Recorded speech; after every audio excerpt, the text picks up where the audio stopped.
Jubilito TV Official. So ayun.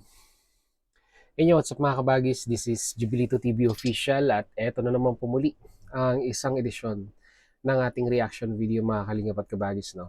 Pero bago po lahat, syempre po, mega love shoutout po muna kay Kuya Val Santos Matubang, kay Ate Edna Vlogs, kay Kalingap Rab, Kalingap Netizens, Kalingap Subscribers, Kalingap Supporters, yan po. Lalong-lalo na po ating mga Kalingap Partners, Kalingap Reactors.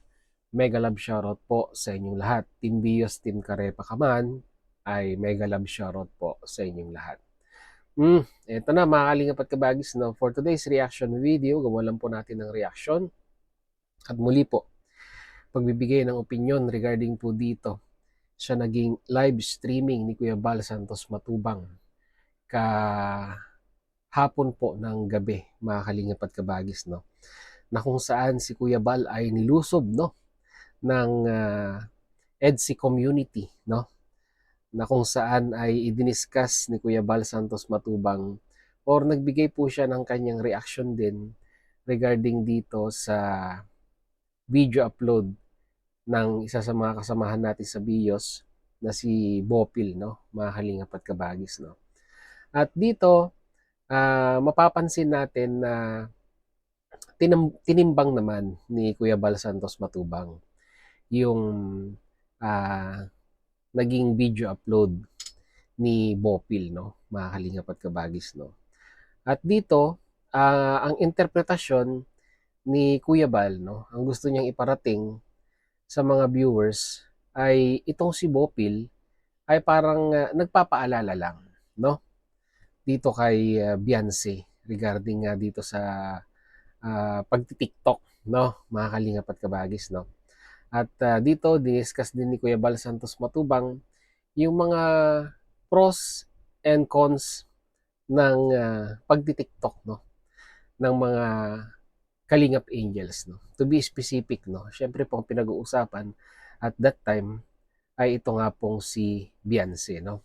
So parang ang nagiging interpretasyon ng mga viewers sa live ni Kuya Val Santos Matubang kagabi po ay parang pinapanigan or dinidipahan niya po ito pong si Bopil, no? Kasi mababasa po natin sa comment section na may mga mangilan-ngilan na nadidismaya kay Kuya Val regarding nga po dito sa kanilang pakiramdam na ito nga pong si Kuya Val ay dinidipahan or sabihin na nating nakapanig siya dito po sa reaction video ni Bopil patungkol nga po doon sa TikTok ni Beyonce, no? Dahil nga po, sabi nga po ni Kuya Val, wala naman daw pong problema sa pagti-TikTok, no? Pero sabi niya nga po ay dapat pag nakatapos na ng pag-aaral, parang ganun yung pagkakasabi niya, no? Mga kalingap at kabagis, no? Hindi ko lang po magets kung ano po yung ibig sabihin niya doon sa salitang pagkatapos ng mag-aral. Ibig po ba sabihin pagkatapos ng kolehiyo, saka siya magti-TikTok? Or by the end of the day, pag natapos na siya sa kanyang mga aralin, mga assignments, ay pwede na siya mag-TikTok, parang ganon. Pero may kanya-kanyang may kanya-kanyang interpretasyon ang mga viewers ni Kuya Val kagabi, no? Mga kalingap at kabagis, no?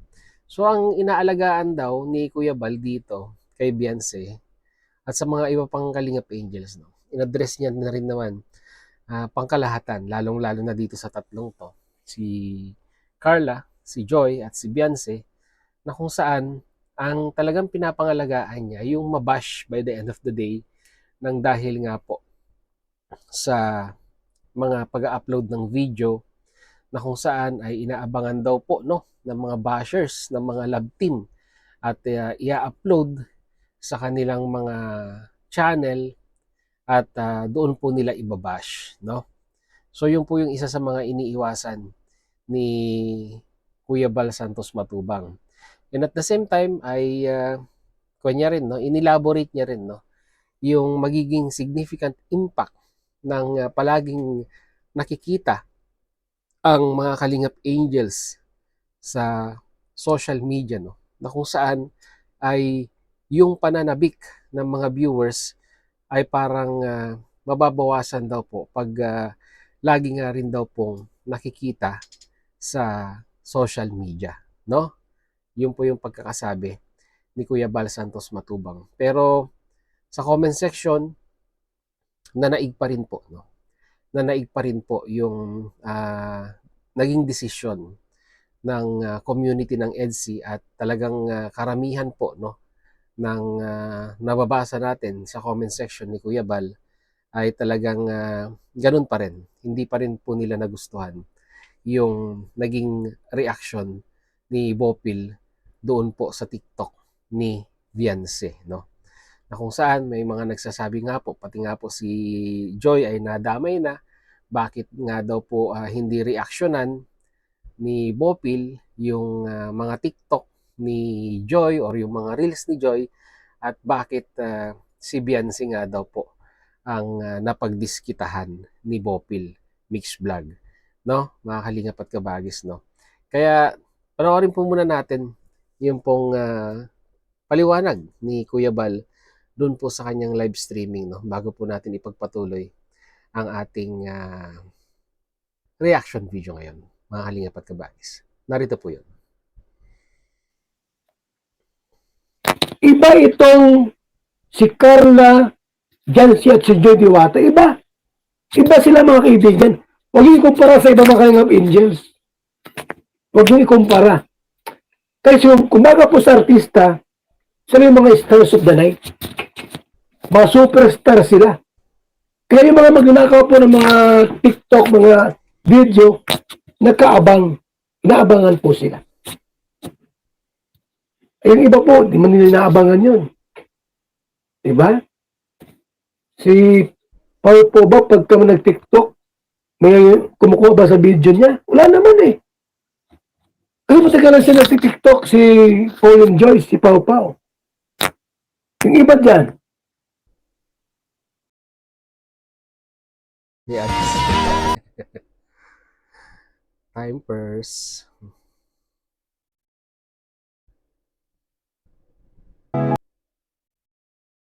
Nakadalawa si Kuya Bal sa ads. Okay, let's go. iba po itong tatlo sa lahat. Iba si Beyonce, iba si Carla, iba si Joy Diwata.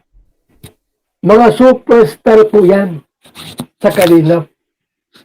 Yan ang ibig naming iparating sa inyo.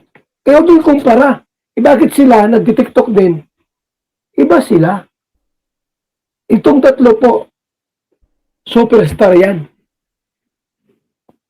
Eh sabi ni Kalingap Rab, hanggat maaari, huwag muna kayo mag-TikTok kasi maraming nagnanakaw ng video ninyo. Hindi bawal po ang mag-TikTok, ang mag-Reels. Kaya lang po, maraming nag-aabang sa inyong mga video. Marami po, inaabangan yung video nyo, nire-upload nila sa Reels nila, tapos binabas kayo. O, nagets nyo na po. Ha? Yun ang ibig sabihin namin. Okay. So, yun pala, no, mga kalingap at kabagis, ang talagang gustong i-point out ni Kuya Bal kung bakit hanggat maaari regarding nga po dito sa video upload ni Bopil ay ang iniiwasan ay yung mabash ito pong mga angels, no? Na kung saan sabi nga po ni Kuya Bal at kagaya rin nga po ng sinabi ko kanina, yung mga bashers daw po ay nag-aabang lang, no, ng mga bagong i-upload ng mga reels at video sa TikTok nitong mga Kalingap Angels at kukunin yon, i-upload sa kanilang mga account at doon po nila pagpipiestahan at ibabash ito pong mga angels na to, no, mga Kalingap at kabagis, no. Okay, may punto. May punto naman si Kuya Bal Santos Matubang diyan, no. Pinapangalagaan niya po, no, yung integridad, yung pagkatao, no, nung mga Kalingap Angels natin, no. Sa akin po, mga Kalingap at kabagis, kung ako naman po ang tatanungin ninyo, no, regarding dito, being isang sabihin na nating social media influencer. Kasi considered na po natin itong mga angels na to na sila po ay mga shows, show, mga social media influencer, no? At sila po ay nagge-generate o nakakapag-gather na sila ng kanilang mga followers, no? Sa kanilang mga Facebook account, kung meron man silang Instagram, dito po sa TikTok account ay marami na po ang sumusubaybay sa kanila. So being a social media influencer, no, ay talagang kuwan na siya, ano ba 'yun? 'Di ba? Kasama na po, no? Ayan, pinahirapan pa eh. Kasama na po ang bashers sa mundo po ng social media. At ang bashers, kahit gaano pa po, no? Ito po, kahit gaano pa kaganda ang ginawa mong content, nag-extra ka ng effort, ng time, minsan gumastos ka pa para lang mapaganda yung quality, nag-invest ka sa equipment, kumbaga full package na yung ginawa mo, no, para mapaganda yung content na ibinigay mo sa mga viewers mo dito po sa social media. Hindi po yan tinitignan ng bashers, di ba? Kasi po, ang tinitignan talaga ng bashers is kung paano po nila paano po sila makakapasok, paano sila makakagawa ng negative na istorya sa mga content na ina-upload natin. Dahil yun na po sila, di ba? Yun na po yung pinaka-purpose nila dito po sa social media, ang mambash. At ang mga bashers, mahaling at kabagis, no, ay masasabi po natin na parte na po sila, no, ng social media. Yan, mapa-Facebook man yan, mapa-YouTube man yan, mapa-TikTok man yan. Nandyan na po yan, mga kalingap at kabagis, no. Kagaya nga po ng sinabi ko kanina, kahit anong ganda pa ng ginawa nating video, ang bashers ay nandyan lang at hindi na po mawawala yan. Parte na po yan ng buhay bilang isang content creator po, no. At nasa content creator na rin po, nasa sa amin na lang, nasa nakilabianse na lang, or sino mang content creator na nandito sa platform na ito, kung paano po nila i-handle yung mga bashers, mga kalingap at kabagis.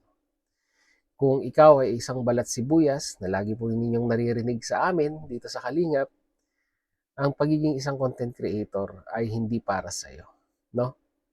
At parang sa napapansin ko po dito po kay Beyonce ay parang mataas po ang kanyang tolerance, no, sa mga bashers, no. At parang hindi naman po siya pumapatol sa mga bashers, no. At ang talagang pumapatol sa mga bashers ay yung followers ni Beyonce, no? Yung mga sumusuporta sa EDSI. Kumbaga parang ang lumalabas ng mga defender ng EDSI, ni Beyonce o ni Kalingap Edu ay yung mismong sumusuporta po sa kanila, no? At kagaya nga po nasasabihin ko muli, mga Kalingap at kabagis, sa panahon ngayon ang social media para sa akin po, no? Ako, lumaki po ako sa kapanahunan ko na ang cellphone ay hindi pa po uso, no? At ang cellphone po ay sabihin na nating nag-boom. Ang social media ay nag-boom around year 2000, no? Kung sino man ang mga kabataan na pinanganak at lumaki, no, sa era na ito, ang social media ay part na po ng kanilang generation. At hindi na po natin matatanggal sa kanila yan, no? Ayan na po yung parang kinagisnan nila nung sila po ay nagkaroon ng sabihin na nating pag-iisip dito po sa mundong ibabaw, no? Habang sila'y lumalaki, yung social media na yan ay nandyan na, no? Nai-introduce na sa kanila pa konti-konti.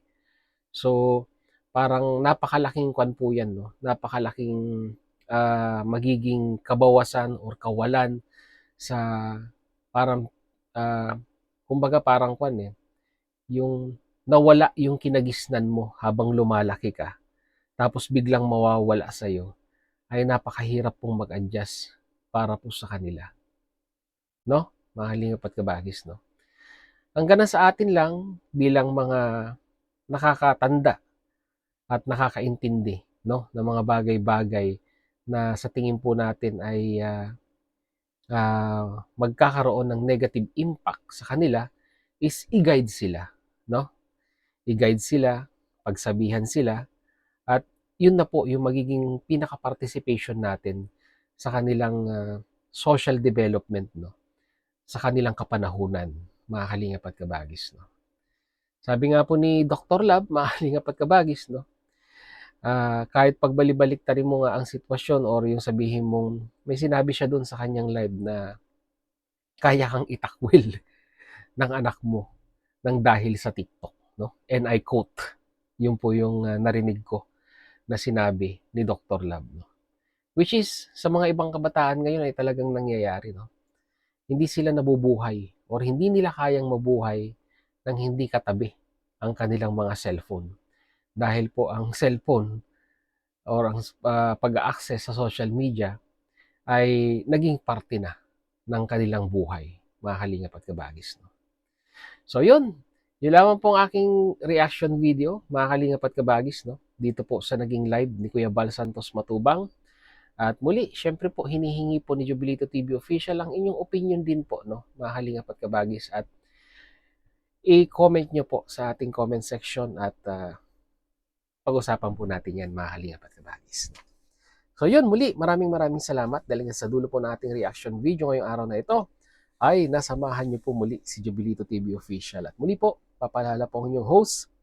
Sa mga hindi po nakasubscribe sa channel po ni Kuya Val Santos Matubang at Edna Vlogs, Kalingap Rab, supportahan po natin ang kanilang mga YouTube channel. And at the same time, muli po naglalambing din po ang inyong host. Sa mga hindi po nakasubscribe sa channel po ni Jubilito TV Official, ay pakita naman po ang subscribe button at ang notification bell para maging updated po kayo sa mga darating nating reaction videos. Ganon din po, paki-follow and like ang ating official FB page na may title din pong kaparehas ng ating official YouTube channel, Jubilito TV Official. So hanggang dito lang, mga Kalingap at Kabagis. Once again, this is Jubilito TV Official, proud member po ng Team Coos at ng Team Vios. As I always say, mga Kalingap at Kabagis, peace, God first. God bless po. Bye-bye!